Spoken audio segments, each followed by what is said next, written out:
Hello बच्चों, आप सभी का स्वागत है आज के इस क्लास में। तो आज हम लोग कक्षा 12 का गणित शुरू करेंगे और बोर्ड द्वारा जारी किए गए बेहद ही मोस्ट इम्पोर्टेंट क्वेश्चनों को आज के क्लास में हम देखेंगे।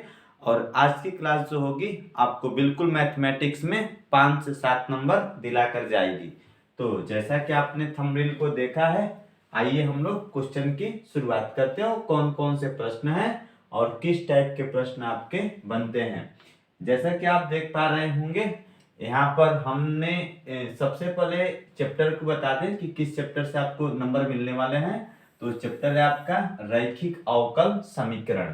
रैखिक अवकल समीकरण किस प्रकार से बनाते हैं। जो दिया हुआ हमारा अवकल समीकरण होता है उसे सर्वप्रथम dy by D x plus p y equal to q के रूप में हम लोग लिखते हैं। तो कोई भी अवकल समीकरण रहेगा उसे इस रूप में बनाते हैं। बनाने के बाद से ये दो फॉर्मेट में होता है, या तो ये dy by D x plus p y equal to q के रूप में होगा, और नहीं तो यही dx by d y plus p x equal to q इस फॉर्मेट में होगा। इन दोनों फॉर्मेट को हम लोग पूरी अच्छी तरीके से ध्यान देंगे। इस फॉर्मेट में जो क्वेश्चन दिया रहेगा उसको किस प्रकार से सॉल्व करते हैं। तो सॉल्व करने का जो आपका प्रथम चरण होता है, सबसे पहले जो आपके दिए गए अवकल समीकरण होते हैं उस अवकल समीकरण को हम लोग dy by D x plus p y equal to q से तुलना करते हैं और तुलना कर लेते हैं। उसके बाद से तुलना करके मतलब dy by D x p y equal to q का मान निकाल लेंगे। निकालने के बाद से जो आपका दूसरा चरण होता है, दूसरे चरण में IF जिसको इंटीग्रेटेड फैक्टर कहते हैं, इंटीग्रेटेड फैक्टर का मान निकालते हैं। ये जो मान होता है sign of integration P D X of base E होता है। उसके बाद से जो आपका तीसरा चरण होता है, तीसरे चरण में आपका क्वेश्चन सॉल्व होता है। तो यहाँ से जब IF का मान निकाल लेते हैं तो IF का मान निकालने के बाद से हम लोग तीसरे चरण में लिखते हैं y इंटू IF का मतलब होता है integrated factor sign of integration छोटे ब्रैकेट में यहाँ से q का मान निकाले रहेंगे, q into IF dx plus का c। इसी फार्मूले में हम लोग अंत में चल करके सभी वैल्यूज को रखते हैं और रख करके उसका आसानी से समाकलन हम लोग करते हैं। द्वितीय चरण आपका सेम वही होगा। यदि आपका जो क्वेश्चन होगा द्वितीय चरण में अगर मान लीजिए आपका अवकल समीकरण dx by d y plus p x equal to q के रूप में होता है, तो प्रथम चरण में यही काम करते हैं। दिए हुए अवकल समीकरण को हम लोग dx upon dy plus p x equal to q के रूप में लिख लेते हैं। लिख करके p का मान निकाल लेते हैं और q का मान निकाल लेते हैं। p और q का जो मान होगा निकालने के बाद से IF निकालते हैं। IF का मतलब होता है इंटीग्रेटेड फैक्टर। इंटीग्रेटेड फैक्टर का फार्मूला होता है sign of integration p dy base e हो जाता है। उसके बाद से जो तीसरा चरण होता है आपका x इंटू IF यानी integrated factor sign of integration q into IF छोटे ब्रैकेट में dy प्लस का c होता है। तो इस प्रकार से आपके दो टाइप के अवकल समीकरण आते हैं। इस दोनों से तुलना करके आपको p का मान IF का मान निकाल करके और तीसरे चरण में मान को रखते हैं और बहुत ही इजी तरीके से हम लोग समाकलन को करते हैं जो आपने समाकलन सीखा है। तो आइए बच्चों थोड़ा सा कुछ क्वेश्चन देखते हैं कि किस प्रकार के क्वेश्चन दिए रहते हैं और कैसे हम लोग सॉल्व करते हैं। जैसा कि हम आपके सामने एक क्वेश्चन लाए हैं, आप इस स्क्रीन पे देख पा रहे होंगे। ये आपका क्वेश्चन है कि हल कीजिए कि x into d y by D x plus two y equal to x square, जहां x equal to not zero, as x का मान जीरो के बराबर नहीं है। एक एक स्टेप को बहुत ही आसानी से समझने की कोशिश करते हैं। आपका यहाँ पे लिख लेंगे अवकल समीकरण। अवकल समीकरण क्या है, x into d y by D x plus two y equal to x का स्क्वायर। अब हमें आपने सीखा कि सबसे पहले दिए हुए अवकल समीकरण को dy by D x plus p y equal to q के रूप में लिखते हैं। तो पहले यहाँ पे x आ गया है, तो इसमें से x को कॉमन ले लेते हैं। कॉमन लेने का अर्थ क्या होता है? भाग देना। जब x को कॉमन लेंगे तो हो जाएगा dy by D x plus 2 by x y equal to यहाँ पे एक्स स्क्वायर बाई क्या होगा? x। तो इससे इसको क्या कर देंगे? कैंसिल। तो यहाँ पे हम लोग का केवल क्या बच जाता है? x बच जाएगा। इसके बाद से हमने इस अवकल समीकरण को dy by D x plus p y equal to q के रूप में लिख लिया। अब इससे इसका क्या कर लेते हैं? तुलना। जब तुलना करते हैं तो dy बाई डी एक्स ये dy बाई डी एक्स के बराबर हो जाएगा, और जो हमारा ये p का मान होता है यह मान 2 बाई एक्स के बराबर हो जाएगा, और जो हमारा एक q का मान होगा यह मान किसके बराबर हो गया? x के। तो p इक्वल टू जैसा कि आपने देखा आपको मिला 2 बाई एक्स, और q इक्वल टू आपको क्या मिल गया? x मिल गया। तो जब इतनी बात आपको p और q का मान निकल गया, तो उसके बाद से आप फार्मूला जानते हैं, एक जो आप सूत्र पढ़े हैं। सूत्र होता है integrated factor IF equal to sign of integration p dx base का होता है e होता है। तो IF equal to sign of integration p का क्या मान आया है? 2 by x dx base e। अब ये आप जानते हैं कि अवकलन और समाकलन कांस्टेंट राशियों का नहीं होता है। तो ये जो 2 बाई एक्स है, इसमें से 2 को जब हम बाहर कर लेंगे तो ये हो जाएगा 2 sign of integration 1 by x D x base का ही। तो आई एफ इक्वल टू 2, और यहाँ पे sign of integration 1 upon x D x equal to का होता है लॉग एक्स होता है, या इसको लॉग एक्स बेस ई लिख सकते हैं।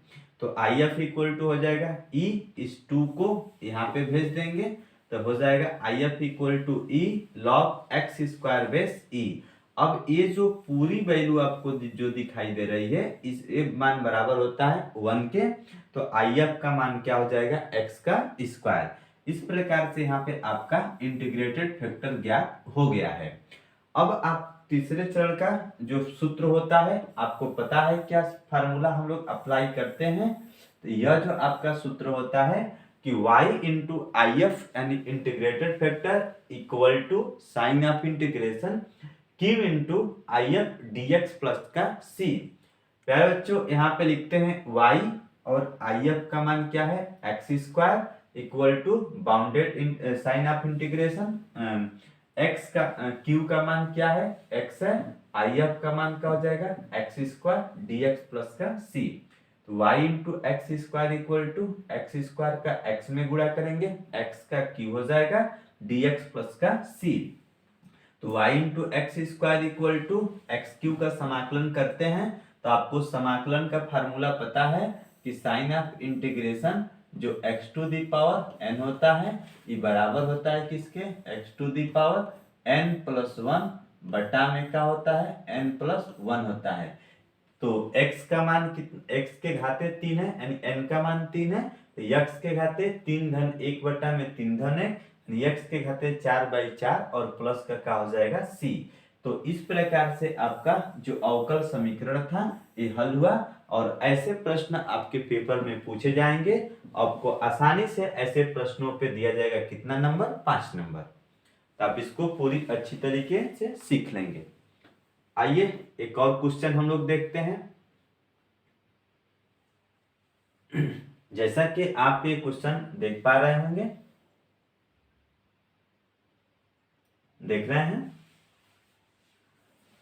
आपका जो क्वेश्चन है कि x dy by D x plus 2y equal to x square log X base E, ये आपको क्वेश्चन दिखाई दिया।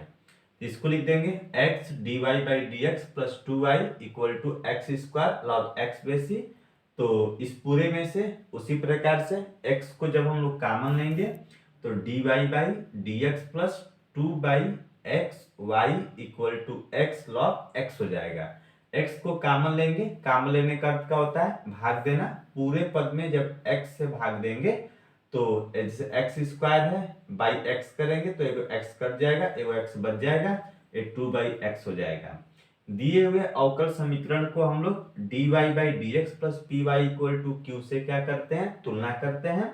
तुलना करने पर उसी प्रकार से p का जो मान होगा ये 2 बाई एक्स हो जाएगा और जो q का मान होगा वो x log x हो जाएगा। आप जानते हैं जो आपका सूत्र होता है integrated factor I F equal to sign of integration P D x base E हो जाएगा। I F equal to sign of integration 2 by x D x base E. यहाँ पे हमने क्या किया, p के मान को रख दिया। उसी सवाल के जैसे इसमें से भी 2 को क्या करेंगे, बाहर कर देंगे। तो sign of integration 1 upon x D x हो गया। तो I F equal to 2 sign of integration 1 upon x D x equal to क्या होता है, लॉग एक्स होता है। तो 2 को फिर हम लोग यहाँ पे भेज देंगे। तो I F equal to log x square base का ई हो जाएगा। और इस पूरे की जो वैल्यू होगी, ये जो आपको मान दिखाई दे रहा है, इसकी वैल्यू कितनी हो जाएगी 1। तो आई एफ इक्वल टू क्या हो जाएगा, एक्स का स्क्वायर। अब क्या करते हैं, आपको तीसरा वाला चरण पता है कि y into I F equal to sign of integration Q into I F D x plus का सी। प्यारे बच्चों क्या करते हैं कि y इंटू आई एफ के जगह पे x का स्क्वायर, यहाँ से आई एफ का मान जो आपका निकल कर ये मान आया है, इसी मान को यहाँ पे रख देंगे। तो y इंटू आई एफ का मान x का square, sign of integration q का जो मान होगा वो x इंटू का होगा log x into I F का मान क्या होगा, तो x का स्क्वायर डी एक्स प्लस का c। y into x square equal to यहाँ पे एक्स स्क्वायर का अगर हम यहाँ पे आपको ये जो मान दिखाई दे रहा है x log x into x का स्क्वायर। तो ये जो वैल्यू हम लोगों को दिखाई दी, इसको log x कर देंगे। ये जो x है ये इंटू के रूप में है, x का x स्क्वायर में गुणा करेंगे, x का की हो जाएगा और dx प्लस का c। अब यहाँ पे दो फलनों के वर्णफल के समाकलन का सूत्र हम लोग लगाएंगे। तो आप लोग जानते हैं कि दो फलनों के जब समाकलन का हम लोग सूत्र लगाते हैं तो आइलेट के हिसाब से इसको प्रथम फलन और इसको क्या मानते हैं, द्वितीय फलन। तो y into x square equal to first function into समाकलन ऑफ सेकेंड माइनस समाकलन बड़े ब्रैकेट में क्या करते हैं, प्रथम का अवकलन द्वितीय का समाकलन ब्रैकेट को बंद कर देते हैं, dx प्लस का c लगाते हैं। तो वही फार्मूला यहाँ पे हमने यूज किया कि y into x square equal to log x और एक्स क्यूब का समाकलन क्या होता है, x के घाते 4/4 minus sine of integration log x का अवकलन करते हैं 1/x होगा, फिर एक्स क्यूब का समाकलन करते हैं x के घाते 4/4 dx प्लस का c। इसको इससे हम लोग कैंसिल कर देते हैं। y into x square equal to x के power 4/4 log x minus 1/4 constant है, बाहर कर लेंगे। साइन ऑफ इंटीग्रेशन यहाँ पे x के घाते 4 और x है, एगो x कट जाएगा, एक्स क्यूब बच जाएगा, dx प्लस का c। तो x square into I equal to x के पावर 4/4 log x माइनस 1/4 और एक्स क्यूब का जब समाकलन करेंगे तो x के पावर 4/4 प्लस का c। तो x square into I equal to x के घाते 4/4 log x minus x square बटा में 4 चौके 16 प्लस का c। तो आपको इसी टाइप के जो प्रश्न होंगे वो पूरे मिलने वाले हैं अवकल समीकरणों में। और ये जो हम आपको प्रश्न बता रहे हैं ये बहुत ही इंपॉर्टेंट प्रश्न है। आप इन सभी प्रश्नों को अच्छी तरीके से देखिए और बारीकी से समझिए। समझने के बाद से हर एक प्रश्न को पूरे इजी तरीके से सॉल्व करने का प्रयास कीजिए। तो ये आज की क्लास हम यहाँ पे समाप्त करते हैं। अगर आपको अवकल समीकरण में ये समघाती अवकल समीकरण इसको कहते हैं, यदि इस प्रश्नों को सॉल्व करने का तरीका आपने सीख गया तो आपका निश्चय ही 5 नंबर बन गया।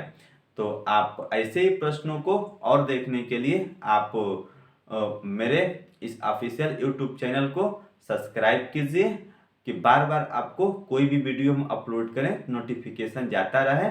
यदि मेरी वीडियो आपको पसंद आई हो तो आप इसको लाइक कीजिए प्यारा सा बटन दबा करके, और कोई क्वेश्चन आपको समझ में ना आता हो तो आप कमेंट कीजिए, और इसको दोस्तों के साथ शेयर करना बिल्कुल ना भूलें। आप सबको थैंक यू, बहुत बहुत धन्यवाद।